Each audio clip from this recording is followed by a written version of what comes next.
Bueno, pues buenas tardes, gracias por venir a este segundo encuentro gastronómico, ya que el primero tuvo tanto éxito, pues repetimos, y además con voluntarios cocinillos de Cádiz Ilustrada.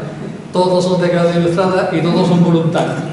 Gracias como siempre al Ayuntamiento por cedernos el espacio, el eco, y gracias a vosotros por venir. En esta ocasión va a moderar y presentar nuestra amiga Charo Barrio, y los ponentes, digámoslo así, van a ser presentados por ella. Yo no lo voy a hacer, con que para no rayarme más, Charo, que comienzas. Muy bien, muchas gracias. El encuentro. Buenas tardes a todos, muchas gracias por estar aquí una vez más. Hoy vamos a disfrutar, espero, de este segundo encuentro gastronómico, que empezó muy tímidamente por aquello de decir cocinillas. Yo ya no me atrevo a decir cocinillas aquí, vamos, esto ya se está poniendo de un nivel muy superior. Estos tres ponentes, estos tres señores que ven aquí, pues son los que van a presentar su obra, porque cada uno presenta un plato con una historia, con un fundamento y con un proceso especial de cocinado. Esto es para que veamos un poco la grandeza de la cocina, la grandeza de la gastronomía. Pero son tres ponentes artistas, los tres, que luego vamos a explicar un poco el porqué. Bien, también hay que dar gracias a Cádiz Ilustrada por haber afrontado esta iniciativa de unir la gastronomía, la cultura, nunca mejor dicho. Es una forma de unirnos también a la historia humana, a la historia por la supervivencia y al propio arte que significa la gastronomía, que es, aparte de un modo de sobrevivir y de vivir la especie humana, pues también es un auténtico arte. Muy bien. Yo quería decir que ya con este segundo encuentro esto ya se está poniendo bastante bueno, nunca mejor dicho. Cádiz Ilustrada empezó por la cultura popular, de la defensa, el conocimiento y la divulgación de nuestra ciudad a través de su maravilloso patrimonio. Y ahora hemos hecho una parada indispensable, un poco más intimista e imprevisible, con la cocina, que en su ámbito más amplio se llama gastronomía, porque también incluye el vino, ustedes lo saben, y también incluye incluso en el ámbito profesional lo que es el servicio de sala. Pero en su dimensión macro relata la historia de los pueblos y sus productos. También se habla del uso de las técnicas culinarias, antiguas y nuevas, la evolución del comercio local y global, incluso los intereses especulativos. Pero sobre todo el gran proceso de creación del cocinero para hacer compartir y dar de comer a los demás. Personalmente, pienso que la creación se da tanto en la alta cocina como en la cocina que yo llamo de autor, la de casa, la de todos los días, la doméstica, que desde la escasez y la humildad sentó las bases de otros modos de expresión, con más medios y más atrevimiento y sobre todo con más libertad por la abundancia de tiempos mejores. Por eso es bueno pararnos a percibir olores y sabores de aquí o de fuera, porque son prueba inequívoca de cultura social, eso sí, poniendo cada cosa en su sitio. La cocina no es algo cerrado, inmóvil, acabado. Le ocurre igual que con las obras de arte, que siempre tienen algo distinto que decir, que expresar a través de los tiempos. La cocina es dinámica, está en constante movimiento, en permanente cambio, alerta y abierta a todo. Sí es verdad que a lo largo de la historia estos cambios han sido mucho más lentos, tanto que al practicante le ha dado tiempo a adaptarse a lo nuevo, a través de los años. Ocurre como en todo, lo hecho y madurado con parsimonia y cuidado parece que cuaja mejor y se convierte en una obra sólida, como en el amor, que también necesita su tiempo. Ahora apenas se habla del fuego lento y los cambios en la cocina, en las técnicas, son vertiginosos, porque los alimentos y productos alimentarios viajan rápidamente por el mundo y el fuego de la cocina tiene infinidad de matices e inventos digitales. 200 años tardamos en adoptar el tomate venido de América a nuestra cocina europea y ya ven, cualquiera lo diría, hoy somos una potencia tomatera en crudo o en todos nuestros sofritos o en los gazpachos andaluces, en fin. Al final, todo se adopta si resulta rico, fácil de producir y de cocinar. Todo se puede popularizar. Pero por favor, que sea de verdad, que venga del campo, que no quiero perder de vista su olor, color y forma. En este segundo encuentro de cocinillas tenemos a 3 artistas. Cada uno procede de un modo distinto, pero los 3 tienen la adicción de la búsqueda gastronómica. Gracias a personas como ellos, se renueva, sorprende y brilla la cocina. Aumenta su valor cultural en la sociedad y se hace descubrir a los demás las grandes posibilidades y emociones que nos ofrece. En el primer encuentro hablamos de cocina tradicional, de sus valores éticos y eternos, de su significado como gran valor patrimonial y cultural, historia, economía, subsistencia, apoyo al producto autóctono, etc. Sus fundamentos son alimentar, transmitir, salud y amor. Pero la nueva cocina, la culinaria creativa, imaginativa y valiente, puede ser tan respetuosa como la anterior. Es eso, respetar esos límites culturales y naturales como una buena calidad, por ejemplo, pero añadiendo algunos cambios, lo justos, para obtener otras sensaciones que es muy de agradecer. Y eso se llama arte. Son otros tiempos, pero con las mismas intenciones, alimentar y emocionar. Bien, vamos a hablar un poco, vamos a resumir las personas, los artistas que van a presentar sus platos. Vamos a presentar a Gerardo Rodríguez, que es también socio de Cádiz Ilustrada, que es el tercer artista de hoy. Gerardo viene del mundo de la biología molecular, nada más actual y acertado. La genética de la levadura o la microbiología forman parte de los trabajos de investigación en los productos agroalimentarios en muchas universidades. Así ocurrió, por ejemplo, con el mejor panadero del mundo, Don Viveles, de Lebrija, que presentó las credenciales de su telera mediante una expresión matemática desarrollada por un equipo de trabajo universitario. Fue así, ¿no? Y ganó. La fórmula lo explican todo. Gerardo viene de la industria alimentaria, lo que le otorga avíos para la expresión en el laboratorio de su cocina, sobre todo de la cocina fría. Curioso. Los microorganismos se humanizan y ofrecen también emociones físicas al cocinar y al probar, con los tiempos, que son sus variables, tiempos, temperaturas y pesos, por lo cual la sensibilidad no está amenazada. Muy bien, vamos a pasar a una explicación culinaria desde otros orígenes, pero vamos a llegar seguramente a las mismas conclusiones. Hemos venido del arte, ahora vamos al mundo de las ciencias, ¿vale? Va a hablar Gerardo Rodríguez Quecedo, también socio de Cádiz Ilustrada, felizmente jubilado, biólogo molecular, con gran experiencia laboral en la industria alimentaria. Curioso, es otro mundo, ¿no? Otro ámbito, pero bueno, se acerca y va a contar y va a descifrar su cocina. Yo pienso que en el caso de Gerardo es como una variable exógena, no se dice así, las variables exógenas que también se van a introducir en la cocina, ¿vale? Va a explicar 2 platos, que son sardinas en escabeche y huevos duros con ajo blanco.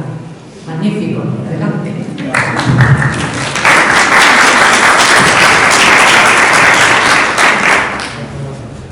Buenas tardes. Primeramente, muchas gracias por la presentación, que ha estado magnífica, y gracias a Cádiz Ilustrada que nos ha invitado a presentar nuestro plato.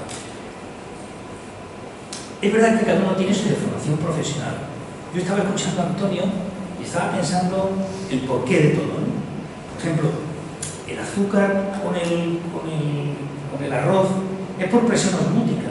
Es decir, cuando le echas tanta azúcar al agua, el agua no es capaz de escaparse a ningún sitio. No se puede ir al arroz porque necesita compensar la presión osmótica del agua, que tiene muchísimo azúcar. Entonces ya no puede entrar en el arroz se queda. Esas son las visiones que la de formación profesional siempre tiene cuando ve el proceso.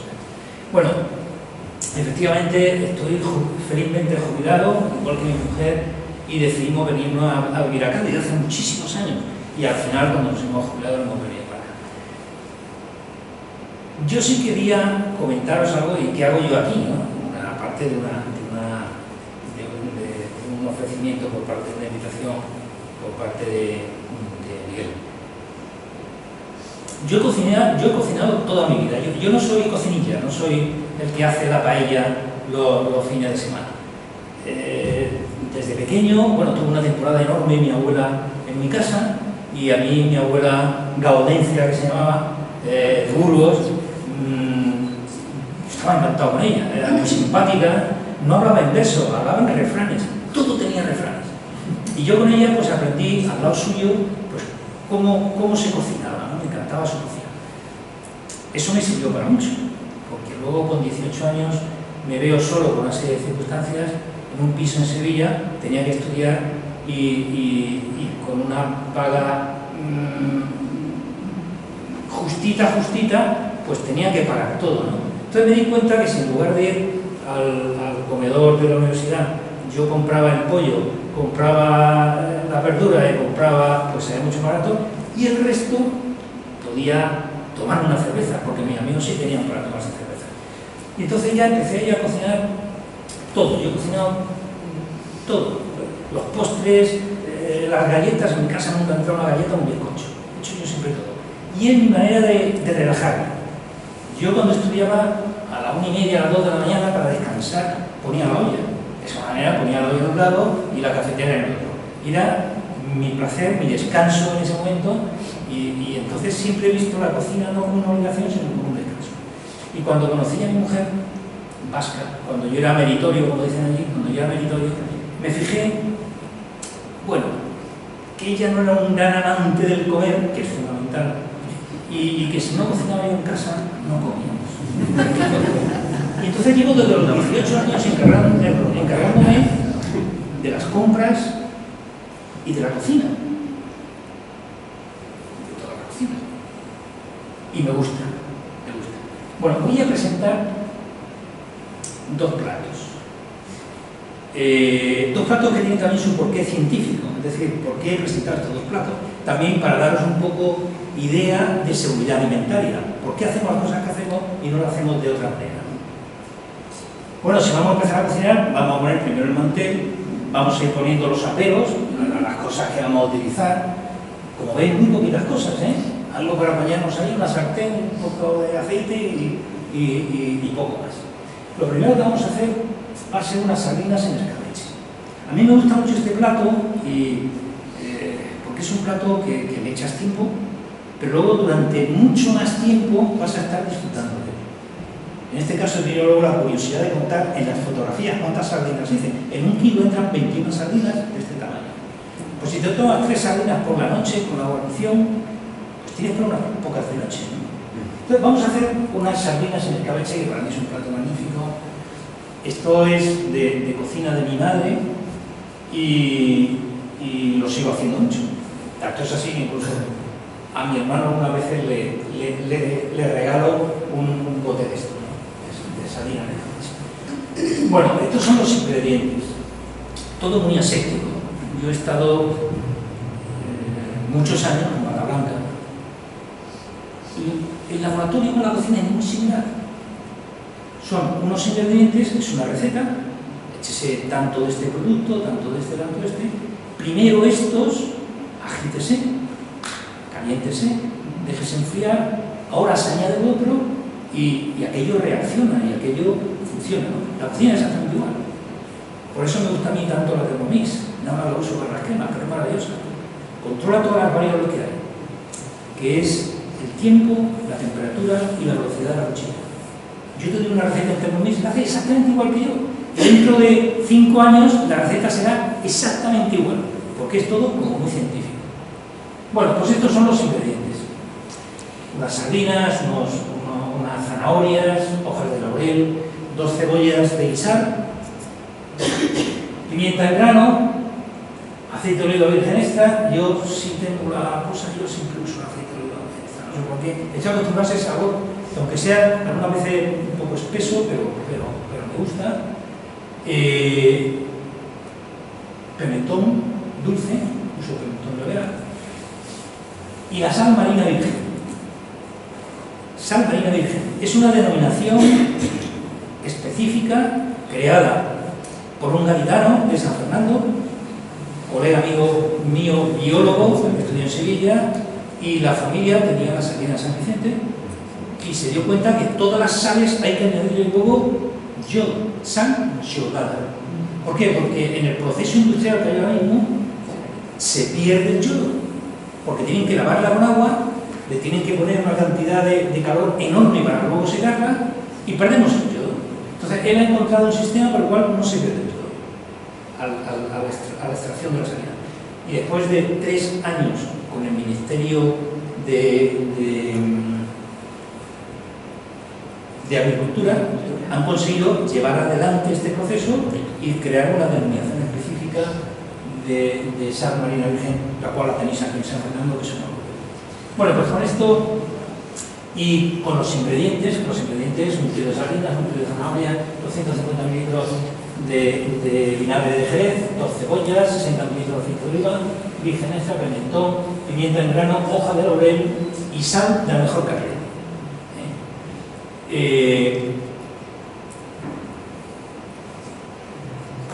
Y este ingrediente que faltaba.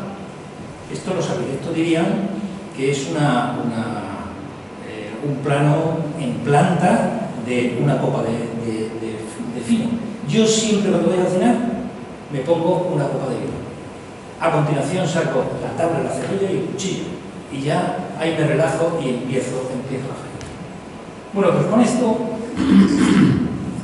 cogemos las sardinas que hemos comprado en el mercado, supuestamente magníficas del día, y empezamos, pues como siempre, coger la sardina, le quitar la cabeza, le quitar las vísceras, le quitar muy bien las escamas, las lavas con agua, fundamental, un buen lavado con agua, y las vas dejando encima de un trapo para que se vaya secando. Una vez que están secas, pues ya vas preparando la sartén con su aceite, y yo la frío con harina. No es harina de freír, no es harina de freír pescado, no es esa harina que es un poco más gruesa, no, es harina normal. Porque no van a ser sardinas fritas de fritura, sino la vamos a freír un poco para luego meterlas en escabeche. Y el protagonista no va a ser la harina de la fritura. Entonces, cogemos un cedazo para luego quitarle perfectamente toda la harina. La vamos friendo, fuego medio alto, porque es conveniente que la piel sí se quede un poco crujiente, pero el interior no. El interior se tiene que dar razonablemente fresco porque luego tiene que entrar vinagre y tiene que estar blanda cuando la comamos. Entonces, eso, medio alto para dorar un poco por fuera, pero que por dentro se quede, que no esté cruda, pero que no esté dura la carne de la sardina. Vamos apretando la sardina. Yo tengo siempre en todas las frituras la manía de según voy friendo, incluida las patatas fritas de freidora, ponerla encima de un papel, ¿no? Para que vaya. Pero no habría por qué, porque luego vamos a echar aceite al escabeche, ¿no? Pero bueno, lo vamos haciendo, lo vamos poniendo ahí, como veis en el cedazo, las sardinas enharinadas, veis que se queda prácticamente con nada de harina, se ponen un poco blanquecinas. Y cuando ya las tenemos todas ahí, sacamos la tabla, sacamos las cebollas, las pelamos y empezamos a la faena de las cebollas. No sé si vosotros lloráis con las cebollas. Bueno, primero le hago un corte así transversal, como de 1,5 centímetros, un dedo. Yo siempre digo un dedo. Y luego el otro corte lo hago, no le vamos a escuchar. Vamos a ver, esto va a ser una guarnición. Luego la cebolla se tiene que ver y se tiene que poder pinchar con un tenedor. Luego tiene que tener, pues ese aspecto, más o menos ese tamaño. Aquí sí se hace una idea más clara del tamaño de los trozos de la cebolla. Vamos a coger ahora las zanahorias. Yo la zanahoria la pelo. Yo siempre uso el pelo de patata. Desde que era pequeño, yo no sé cómo, en mi casa siempre había pelo de patata y lo sigo usando. Este es un pelo de patata de 3 euros de IKEA. Pero es maravilloso porque pela sacando nada más lo imprescindible. O sea, que además es un ahorro en el alimento. Lo imprescindible es casi como una hoja de papel de fumar lo que va a sacar. Bueno, la pelamos bien, la lavamos y la vamos cortando también un tamaño como de 5 milímetros de grueso. Si es más grueso, luego va a estar demasiado al dente o vamos a tener que cocinarlo durante mucho tiempo para que se ponga blanda. Y si es demasiado fina, se nos va a hacer un puré aquello, ¿no? Entonces, como 5 milímetros yo creo que es suficiente como para que luego tenga una textura agradable en la boca cuando se coma como guarnición. La guarnición no va a ser indudablemente la zanahoria de una ensalada, pero tampoco debe ser una zanahoria de poner un puré, ¿no? Echamos a la sartén. En este momento añadimos el aceite, añadimos el laurel y la pimienta y sofreímos a fuego medio tapado. A mí esto me gusta taparlo porque cuando se produce vapor de agua de la cebolla en la sartén, ese vapor de agua calienta muchísimo más que el aire que pueda salir caliente de la superficie de la sartén. Con el vapor te queman muchísimo, abres una cazuela y te puedes achicharrar. Sin embargo, esa misma temperatura, siendo de aire, no achicharra. Entonces, al poner la tapa, lo que hacemos es aprovechar mucho mejor el calor que está saliendo. Y no secamos lo que hay dentro, tampoco hay que secarlo. Al final obtenemos pues esta mezcla. Ahí vemos la cebolla, vemos la zanahoria, vemos los granos de pimienta y vemos el laurel. Y ahora sí, le añadimos el pimentón para sofreír un poquito, que no se queme, pero sofreír un poquito, tostarlo un poquito con esto mismo, y se le añade el vinagre y el agua. Acordaros, 250 mililitros de vinagre y 250 mililitros de agua, porque vamos a tener medio litro de líquido en la sartén. Eso hay que tener en cuenta para elegir la sartén adecuada. Después de unos minutos, desde que comienza a hervir yo lo tengo 3 minutos, no lo tengo más. ¿Por qué? Porque la zanahoria ya está y la cebolla en su punto y lo único que vamos a hacer es mezclar sabores. No queremos ni que se vaya el ácido acético del vinagre, que quede menos ácido, ni que se quede menos líquido, sino simplemente que se mezclen los sabores del pimentón con el laurel, con la pimienta, etcétera, etcétera. Y ahora viene algo muy distraído. Cogemos el tupper de cristal, cogemos el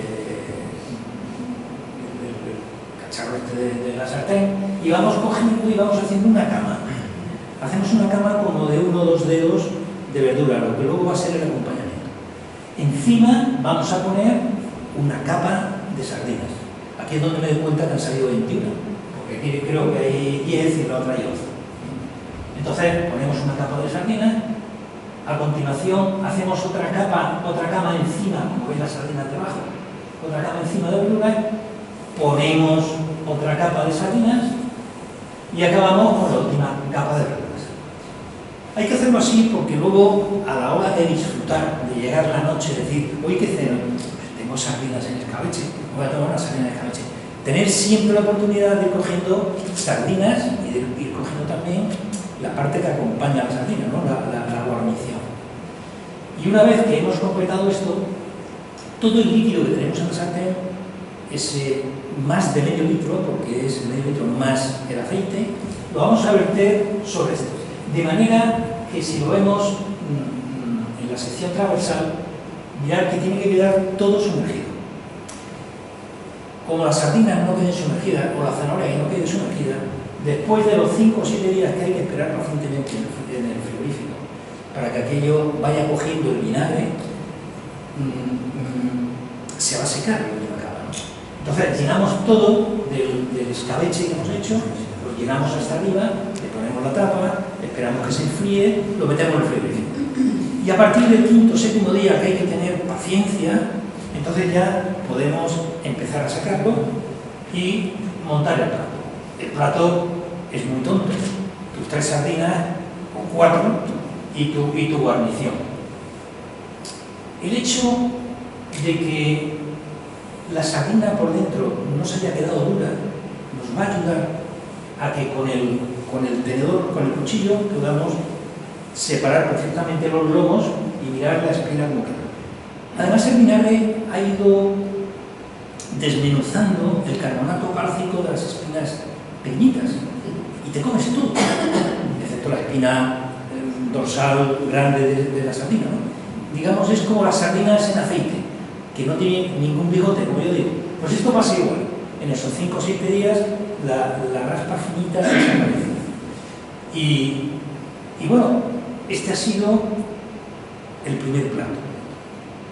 Pero vamos a aprovechar, ahora que hemos visto el primer plato, hablar de algo que tiene que ver con mi tema profesional, ¿no? Estos son los alimentos. Alimentos que uno prepara y alimentos que se pueden echar a perder, porque las bacterias están en todos los sitios y pueden empezar a comerse ellas antes que tú el alimento. Del paleolítico al mesolítico hay ahí una raya clarísima. El hombre ha dejado de cazar y recolectar para cultivar y para criar ganado.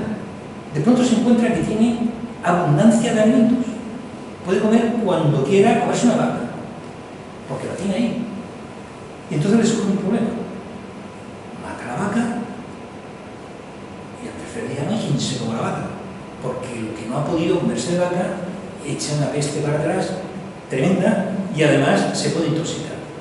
Entonces empiezan a pensar la forma en que estas bacterias no pueden criarse, ¿no? Y es como cualquier ser vivo. Un ser vivo tiene que tener acceso al agua. Bueno, pues le vamos a poner dificultades para ello y le vamos a echar sal al agua. Los que vienen en cayuco, los pobres, cuando se quedan sin agua, al final acaban bebiendo agua de mar y acaban muriendo por un estrés de los riñones, porque no puedes metabolizar tantísima agua, tantísima sal. Entonces, a la bacteria pasa lo mismo. Luego utilizamos la sal, o sea, salmuera para desalar los alimentos, el jamón o el pescado, digamos. Luego el pH. Las bacterias no pueden con el pH. Ahora pensaréis todos, claro, yo a las aceitunas le echo sal, pero también le echo vinagre. Y a la pechuga de pollo le echo un poquito de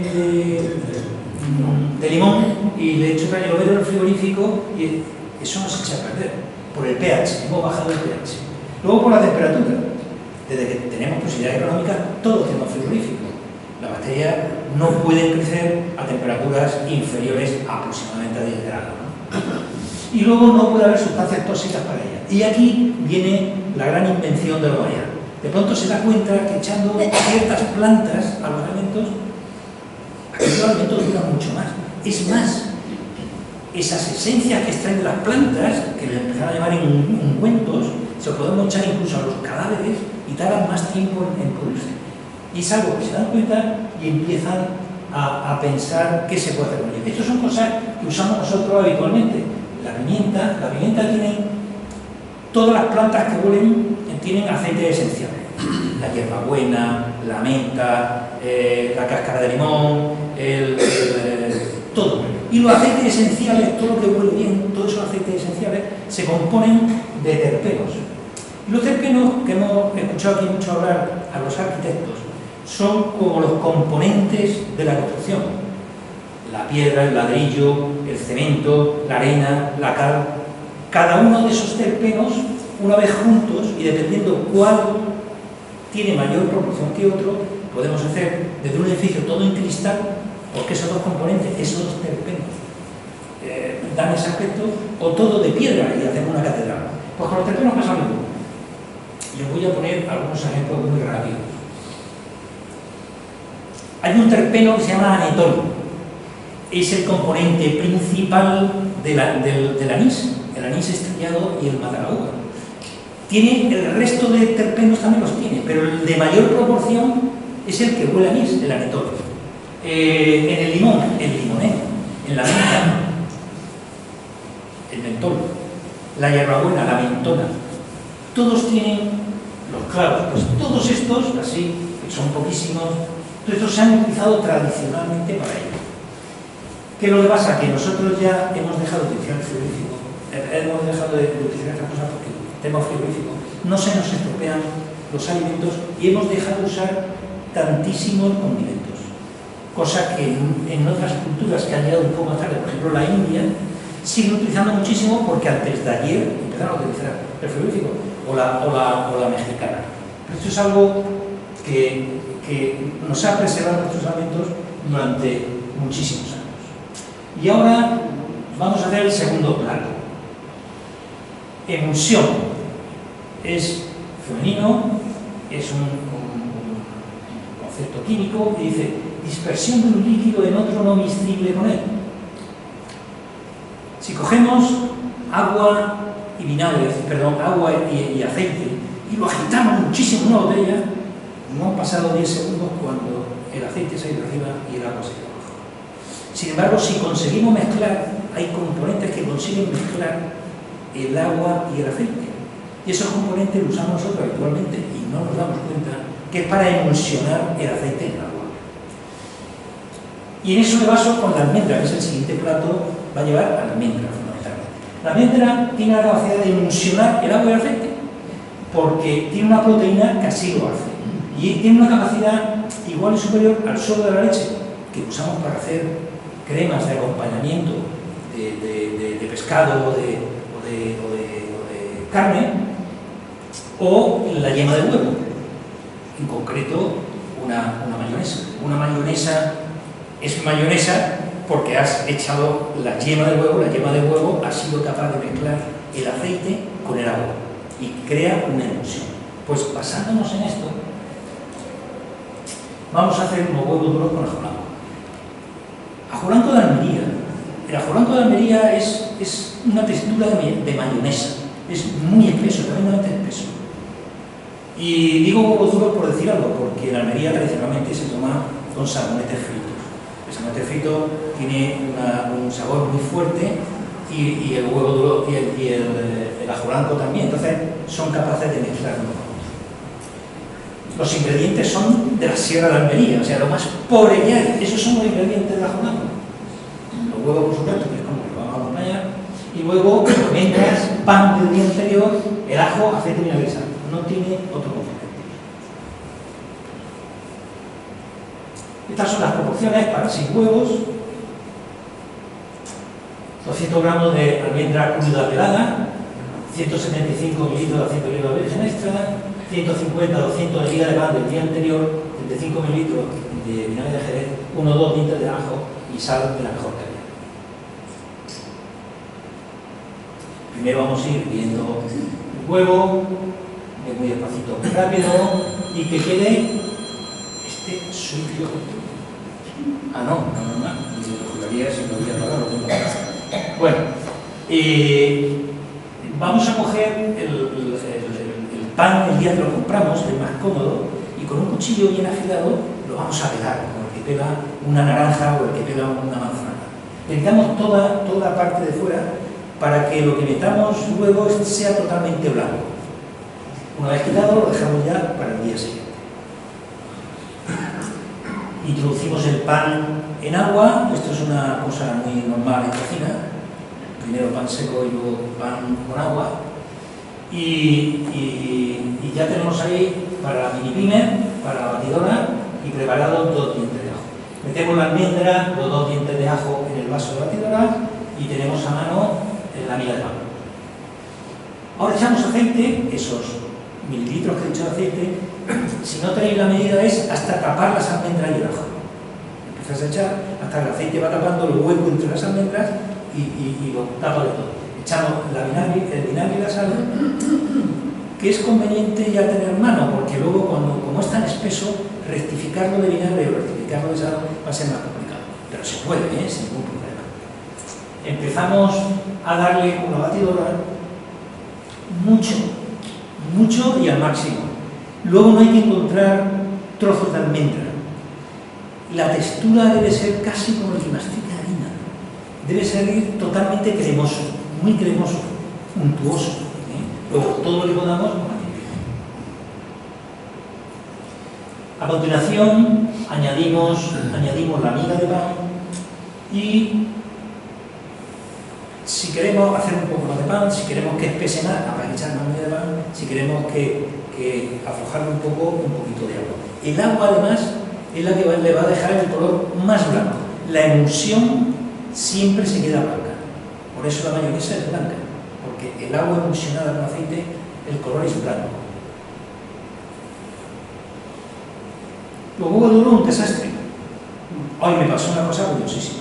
Yo soy muy metódico en esto, los huevos duros lo meto en agua fría, esperar que se enfríen bien, para luego pelarlos, les doy así, etcétera, etcétera. Y esto no había forma. Le salió la cáscara fenomenal, pero de pronto me encuentro que había unos cuantos que estaban con una piel como amarilla por fuera. Bueno, empiezo a quitarle aquello y yo qué sé, es la telilla del huevo durísima y color amarillenta, yo nunca lo había visto. ¿Y cuál es mi sorpresa? Que esos 4 huevos al partirlo eran de 2 yemas. Yo no sé si eran huevos de dinosaurio o aquello, pero no, todos tenían 2 yemas. 4 de esos huevos, que son al partirlo la mitad, pues hay 12 exactos. 8 de ellos tenían doble yema. Me ha pasado varias veces últimamente. Y ahora observar cómo debe ser la textura, porque esto hay que verlo. No hay que expresarlo. La textura. Esto es a temperatura recién hecho, o sea que como se calienta con la batidora, eso a lo mejor está a 30 grados. Esto de frío tiene una textura con muchísima viscosidad.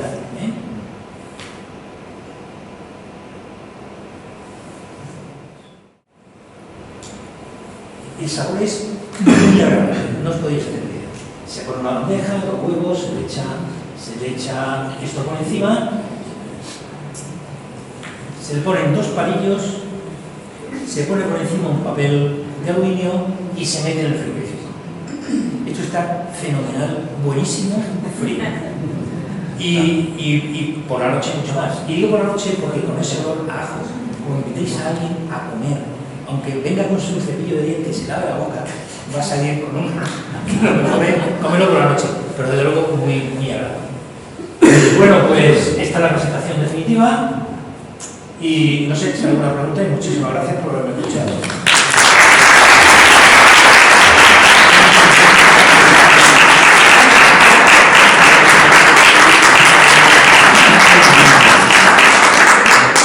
Ha sido un nivelazo impresionante, total. Lo que acaba de ocurrir, bueno, lo he comentado con Antonio y con Carmen, que vamos a tener, con este nivelazo, como sigamos haciendo el encuentro gastronómico, vamos a tener que hacer una especie de libro o algo de cada ilustrada de los platos, porque vamos, ha sido impresionante. Muchísimas gracias. Los 3 habéis dado un nivelazo. Gracias. Y nada más, muchas gracias por asistir. Vamos a